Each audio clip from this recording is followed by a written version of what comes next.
Ta ni Kọ́lé Oṣogbo? Kí ni Kọ́lé Oṣó gbé mì? Báwo ló ṣe jẹ́? Ìtẹ̀lẹ̀ the icon. Ẹ tún ti gbé mi dé. Ṣé fẹ́ pa wá ni?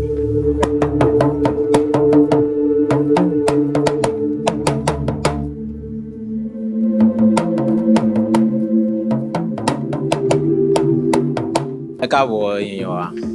Akeem ni orúkọ mi. Tó bá yẹ pé ẹ̀ṣẹ̀ ń gbọ́ wa fún ìgbà àkọ́kọ́ ni. Orí ìkànnì yìí ni à ń pè ní Àbínibí. Ètò, ìṣe àti ìgbé àṣà Yorùbá lárugẹ. Òun la máa ń ṣe lórí ìkànnì yìí. Ìtẹ̀lẹ̀ the icon. Ẹ tún ti gbé mi dé. Ṣé fẹ́ pa wá ni? Èmi kúkú wò ó, mi ò gbọ́dọ̀ parọ́. Àmọ́ ọpọlọ yín pọ̀ gan. Iṣẹ́ ọpọlọ ńlá gbáà lẹ ṣe sínú Kọ́lé Oṣó part 10 season 2. Àmọ́ ibo lẹ ti ń ra àwọn ọgbọ́n tẹ́ ń lò tẹ́ fi ń kọ́ wa nínú movie yìí. Bóyá Sẹ́ríkí ọlọ́pọlọ tí wọ́n fún Àbísọ́wọ́ ẹ̀yin la máa fún sí torí àwọn iṣẹ́ tẹ́ ti ń ṣe ní àti last year sí ọdún yìí. Àwọn iṣẹ́ tó mú ọgbọ́n dání gidi ni. Ẹ má yẹ kí n fi ọ̀rọ̀ lẹ̀ sọ̀rọ̀. Ẹ jẹ́ n sáré ṣe ìtúpalẹ̀ ráńpẹ́ lórí Kọ́lé Oṣó part 10 season 2 tó ṣẹ̀ jáde. Iṣẹ́ ńlá lẹ ṣe ń bẹ̀rẹ̀ o. Àkọ́kọ́ ná origin. Ẹ jẹ́ ká mọ àǹfààní tó wà ní origin wa.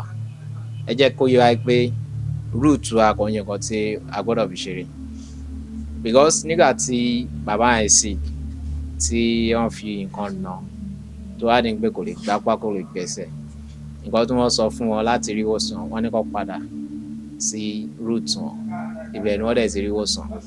So root wa ó jẹ́ nǹkan tó wà very important tá a gbọ́dọ̀ fi ṣeré. Ẹ̀kejì, ó ní ìṣìlò agbára. Ṣé àwọn gbígbà míì tógun bá pọ̀ jù kò sí bógun ò ṣe ní gúnyàn pa. Ìṣìlò agbára nínú eré yìí ó pọ̀ gan. Wọ́n fi ń yé wa pé nílẹ̀ Yorùbá a ní nǹkan tó ń pè ní ogun. A gbọ́dọ̀ fi Yorùbá ṣeré o. Àwọn tó ń lò sí dáadáa wà, àwọn tó dẹ̀ ń lò sábúrú wà. Ìyẹn kọ́ ni mo bá wá nínú fọ́nrán yìí. Nǹkan tí mo kàn fẹ́ sọ ni pé lílò agbára wọ́n ṣì lò gan nínú movie yìí. Ìkẹta, individual character tí gbogbo cast nínú movie yìí tí wọ́n portray ó lágbára gan.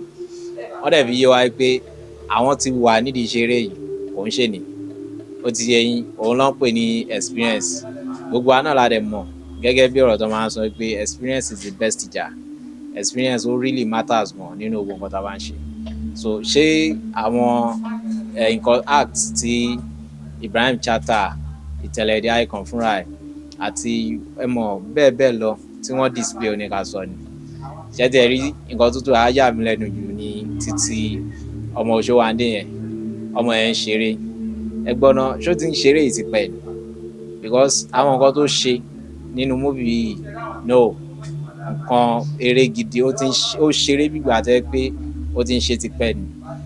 Kò wá sí bọ́mọdé ṣe máa mọ̀ nǹkan ṣe náà ó máa níbi tó máa kù sí. Nǹkan tí wọ́n ní pé kó ṣe ni o, àmọ́ ó tún kọ́ wa lẹ́kọ̀ọ́ náà. Obedient ó jẹ́ nǹkan tó wà very important sírú àwa tá a jẹ́ ọ̀dọ́ báyìí. Kí ló mú tí àìgbọ́rọ̀ ẹ̀ tí àwọn kóun ló kó bá tó fi di pé Lálùdé òun wọnú afẹ́fẹ́? Tó bá ń pò ti gbọ́rọ̀ sí bàbá ẹ̀ lẹ́nu ni àbí bàbá wà bẹ́ẹ̀ ó possible kọ́ má rí mú. Àmọ́ eré ni a gbọ́dọ̀ take it serious jù. Nǹkan tí wọ́n fẹ́ kó play out òun náà ló play out ẹ̀. Ìmí tí mo tún wá rí nípa Òṣòwàndé òun ni àwọn comedy part ẹ̀. Ọmọ yẹn náà ó gbìyànjú because ẹ wo ibi tí ó ti fi oògùn yọ owó lọ́wọ́ bàbá ẹ̀. Àwọn náà ni wọ́n kú kọ lóògùn tó lò. Ó dẹ̀ yọ owó yẹn ó tún fi hàn abẹ́ pé bàbá mi broadcast nigga ni ẹ̀wọ̀n kí irú ọmọ ẹ̀ ó yẹ kó jẹ́ 40. Àmọ́ ẹ má yẹ ká take it serious. Eré ni kakọ̀ fi gbádùn òun ni wọ́n ṣe fún. So the next one tí mo fẹ́ ká ṣe àmúlò ẹ̀ òun ni lílò Yorùbá nínú eré yìí. Ṣé ibi tó dùn mọ́ mi jù ibi tí wọ́n ti ń pọ̀fọ̀ ẹ̀ ni. Wọ́n jẹ́ ká mọ̀ pé Yorùbá ó dùn ní àṣà. Wọ́n jẹ́ ká mọ̀ pé Yorùbá kò ń ṣe nǹkan tá a gbọ́dọ̀ tà dànù. Ẹ jọ èdè míì wo lọ́wọ́ fi pọ̀fọ̀ tó máa dùn bẹ́ẹ̀ yẹn? Yorùbá yìí náà ni. Yorùbá dùn láṣà o. Tó bá yẹ tèrè ní kápátì wọ́n gbìyànjú gan. Àwọn dáwọn tí mo fẹ́ kẹ́ wò ó ní ìfẹ́. tó wà láàrin ẹbí Kọ́lé Oṣó. Wọ́n jẹ́ ká mọ̀ wípé pẹ̀lú ìfẹ́ a lè ṣe ohun gbogbo láàrin ẹbí, láàrin ará, ojúlùmọ̀, gbogbo ibi tá a bá wà. Ìfẹ́ ṣe kókó gan. Tífẹ́ bá wà, a lè ṣe nǹkan táwọn èèyàn ò lérò. Ó ti yé yín.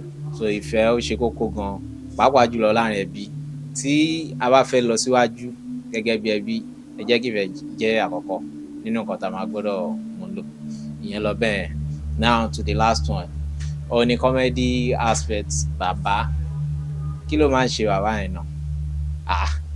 Ẹ mọ̀ àwọn ìwà mi wà tí wọ́n display tó yà mí lẹ́nu gan. Because mi ò tiẹ̀ lè rò pé wọ́n lè máa ṣe gbogbo àwọn comedy kìíní tí wọ́n display ńbẹ̀. Fún àpẹẹrẹ, nígbà tí wọ́n fẹ́ lọ sínú afẹ́fẹ́ tí wọ́n fẹ́ lọ gba Oṣówandé, ẹ wo orin tí bàbá ń kọ. Ìyẹn pààyàn lẹ́rìn gan lọ́pọ̀lọpọ̀.